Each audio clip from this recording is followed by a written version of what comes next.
তার নাম হচ্ছে সাথী। সাথীর বাবা মা কেউ নেই, সাথী থাকে তার খালার কাছে। তো খালা খুবই তাকে কষ্ট দেয়, তাকে দেখতে পারে না। তো তাকে ঘরের যত কাজ আছে সব কিছু খালা তাকে দিয়ে করায়। কিন্তু খালা যে তাকে একটু বিয়ে শাদী দিবে বা তাকে যে একটু ভালো পোশাক বা ভালো খাবার দিবে সেদিকে কোনো খেয়াল নেই। কিন্তু কাজের দিকে ঠিকই নজর আছে। একদিন একটু ভালো কাজ না করলে বকাঝকা শুরু করে দেয়।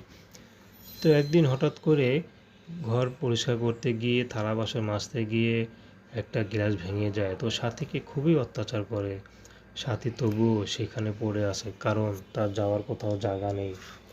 তো সাথী এখন এসেছে ভালো একটা জীবনসঙ্গীর আশায়, যে তাকে একটু ভালোবাসবে, ভালো রাখবে, তাকে এই কষ্ট থেকে একটু মুক্তি দিবে।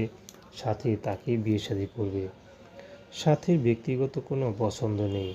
সাথীকে যে আপন করে নিতে পারবে, সাথী তাকে ভালোবাসা দিয়ে কাছে টেনে নিবে।